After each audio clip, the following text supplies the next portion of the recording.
আমি জানতে চাই শবে বরাতে কি কি আমল করতে হয়, রোজা কয়টি, নামাজ কয় রাকাত এবং নামাজগুলি কোন কোন সূরা দিয়ে পড়ব, একটু দয়া করে জানাবেন। প্রিয় ভাইয়েরা, আমাদের সামনে আমাদের জন্য যে মাসটি আসতেছে এটা হচ্ছে আমাদের জন্য শাবান মাস। শাবান মাসের সবচেয়ে মর্যাদাকর একটা রাত্রি নবী করিম সাল্লাল্লাহু আলাইহি সাল্লাম বলেছেন, সেইটা হচ্ছে নিসফুম মিনাশ শাবান। আমরা যেটা শবে বরাত বলি ওইটাই হাদিসের পরিভাষায় নিসফুম মিনাশ শাবান, শাবানের মধ্যরাত। আল্লাহ নবী বলছেন এই রাতের একটা মর্যাদা আছে। কি? আল্লাহ রাব্বুল আমিন আসমান থেকে বান্দার কাছে নেমে আসেন, এরপরে আল্লাহ রাব্বুল আমিন পৃথিবীর সব বান্দাকে আল্লাহ মাফ করে দেন। সুবহানাল্লাহ বলেন। নিসফুম মিনাশ শাবানে আমল কি? নবীজি বলছেন দুইটা আমল। একটা আমল হচ্ছে তোমার জীবনে শিরিক মুক্ত হতে হবে, 2 নম্বরে মুশাহিন, তোমার অন্তরটা বিদ্বেষ মুক্ত হবে। কিচ্ছু না, কেবল শিরিক মুক্ত, বিদ্বেষ মুক্ত। আল্লাহ এই 2 অন্তরের আমলে আল্লাহ তাকে মাফ করে দেন। এখন আমি কি কোনো আমল এক্সট্রা করব কিনা? করতে পারেন, তবে তার আগে জানতে হবে এক লোক নামাজই পড়তে পারে না, পঙ্গু হাসপাতালে শুয়ে আছে, এক লোকের ডাক্তার নিষেধ করে দিছে, তার ওষুধকে তো ইঞ্জেকশন নিতে হয়, তার 3 ঘন্টার বেশি সে না খেয়ে থাকলে তার অবস্থা খারাপ। ওই লোক হাসপাতালে শুয়ে আছে, এখন সে কেমনে ক্ষমা পাবে? তারা যদি বলে যায় 3টা রোজা রাখো, রাত্রেবেলা এত রাকাত নামাজ পড়ো, আল্লাহ জেনারেল করে দিলেন তোমার অন্তরের আমল এটা। অসুস্থ, সুস্থ, আধা সুস্থ, অতিরিক্ত সুস্থ, কম সুস্থ, ভালো, আকেল, সকলে তোমরা শিরিক মুক্ত হও, আর তোমরা বিদ্বেষ মুক্ত অন্তর, অমুক ভাইয়ের প্রতি বিদ্বেষ, তুমুকের এই মুক্ত করো, আল্লাহ জেনারেলি তোমাকে মাফ করে দিবেন। সুবহানাল্লাহ বলেন। এইটা শবে বরাতের মূল আমল।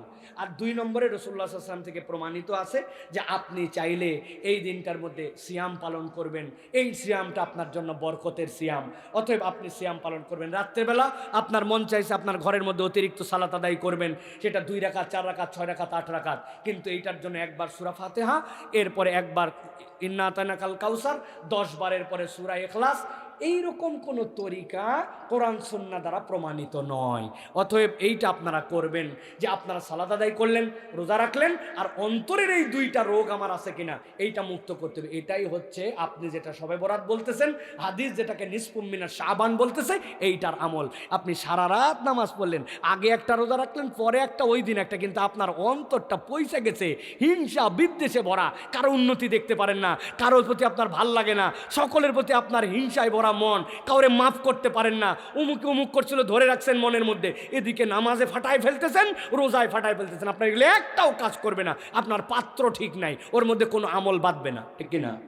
অতএব এই 2টা আমাদেরকে করার জন্য চেষ্টা করতে হবে। আল্লাহ আমাদেরকে বোঝার তৌফিক দান করেন। শবে বরাতে হালুয়া রুটি তৈরি করে মানুষের ঘরে ঘরে দেওয়া, নিজেরা খাওয়া কি রসমের রেওয়াজ? কুমিল্লা অঞ্চলে এটার ব্যাপক প্রচলন আছে।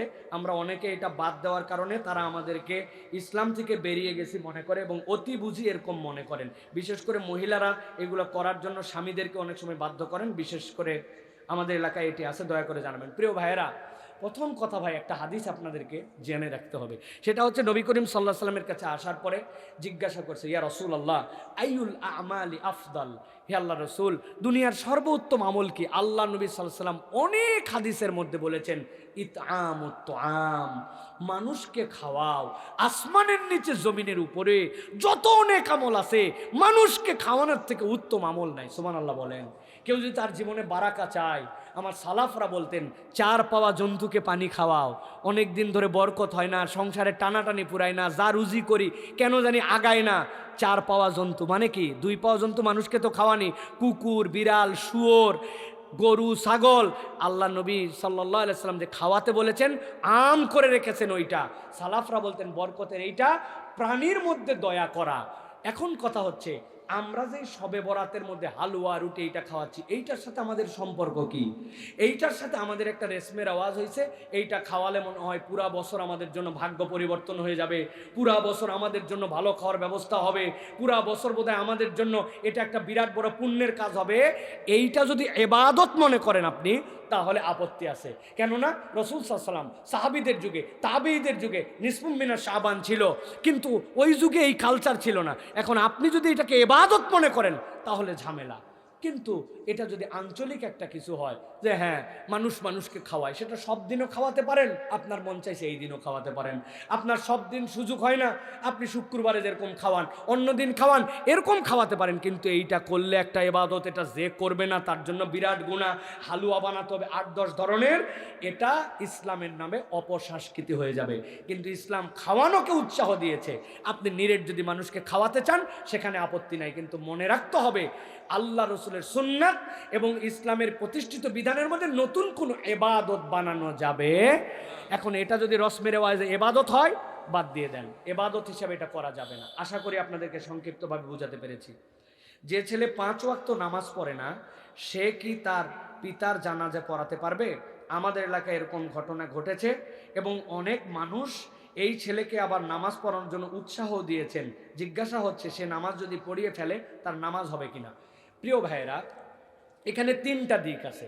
প্রথম দিক হচ্ছে ঈমান, ইসলাম আর বেঈমান, এর মধ্যে কুফুর, এইটার মধ্যে পার্থক্য হচ্ছে সালাত।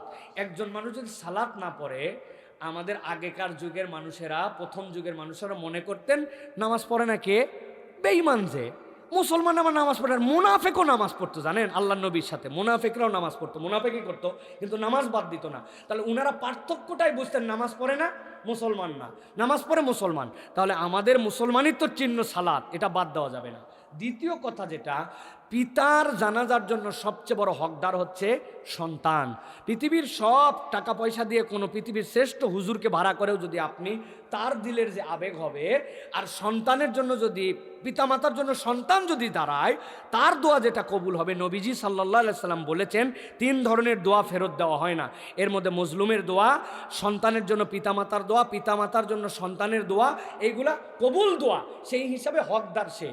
তৃতীয় কথা হচ্ছে, যেই বেটা 5 ওয়াক্ত নামাজ পড়ে না, এই বেটা যদি জানাজার নামাজে দাঁড়ায়, তাহলে পিছনে যারা নামাজি মুসলমান তার বাপের জানাজায় গেছে, তাদের অবশ্যই কিছুটা আপত্তি আসবে। ঠিক না ভাই? তুমি 5 ওয়াক্ত নামাজ পড়ো না, তুমি বাবার জানাজা পড়তেছো, আমরা সকলে দোয়া করতে আসলাম, আমাদের তো দিলের কষ্ট আছে। যদিও এটা আমাদের আবেগ এবং বাস্তবসম্মত আবেগ, কিন্তু মনে রাখতে হবে 5 ওয়াক্ত সালাত ইন্ডিভিজুয়াল ফরজ, আর আপনার জন্য জানাজার যে দোয়া করতে আসছেন এটা একটা জানাজার ইন্ডিভিজুয়াল হুকুম। সেই হিসাবে কোনো ছেলে যদি তার বাপের পিছনে দাঁড়ায় যায়, আর পিছনে যদি সবাই নামাজিও পড়ে, তাহলে তার জানাজা হয়ে যাবে, এবং আল্লাহ চাইলে এই দিন থেকে আল্লাহ যেন তাকে হেদায়েত দেন, এইটা মনে রাখতে হবে। তবে মুরব্বীদের নসিহত করা উচিত এবং তাকে ওই জায়গায় প্রতিশ্রুতি নেওয়া উচিত যে তোমার কত বড় দুঃসাহস, ফানজেগানা নামাজ না পড়ে বাপের নামাজে দাঁড়াইছিস বাবা, তাহলে তুই অন্ততপক্ষে বাকি জীবনটা নামাজের দিকে আয়, অতীতের জন্য তওবা কর। কিন্তু এই লোক যে নামাজ পড়লে নামাজ হবে না, বিষয়টা এরকম নয়। আল্লাহ আমাদেরকে বোঝার তৌফিক দান করুন। সর্বশেষ জিজ্ঞাসা, সম্প্রতি একজন মাওলানা জামাতে ইসলামে যোগদান করেছেন, এটা আপনি কিভাবে দেখছেন? প্রিয় ভাইয়েরা, প্রথম কথা হচ্ছে যে আমরা রাজনীতির যে প্র্যাকটিক্যাল বাংলাদেশের প্ল্যাটফর্ম আছে, এগুলার কোনোটার সাথে সক্রিয় কর্মী, সক্রিয় যোগদান এইগুলা করে আমরা কোনো রাজনীতি করি না প্রিয় ভাইয়েরা। যদিও আমরা ইসলামের পক্ষে, আল্লাহ রসুলের পক্ষে, আল্লাহর বিধানের পক্ষে কথা বলি। এখন বাংলাদেশে যে সকল চলমান বিভিন্ন প্ল্যাটফর্ম আছে, সেখানে যে কোনো ব্যক্তি তার দেশীয় স্বাধীনতা অনুযায়ী তিনি অংশগ্রহণ করতে পারেন, এটার মধ্যে আপত্তি করার কিছু নাই। কিন্তু আমরা আমাদের ক্ষুদ্র দৃষ্টিতে দেখছি, যারা নিজেদেরকে ইসলামী দলই বলে না বা ঘোষণা দেয় না, ওই রকম দলে অনেক হুজুর মৌলানা নানান কেউ যোগ দিয়ে তাদের পক্ষে হয়ে পাটি পুটি অমুক তমুক, এটাতে কোনো কারো তেমন কিউরিয়াসের বিষয় নাই। কিন্তু যারা ঘোষণা দিয়ে ইসলামের পক্ষে কথা বলে, তাদের দলে যোগ দেওয়ার পর বাকি অনেকের দিকে জ্বলে পুরে ছাই হয়ে যাচ্ছে, আছে না ভাই?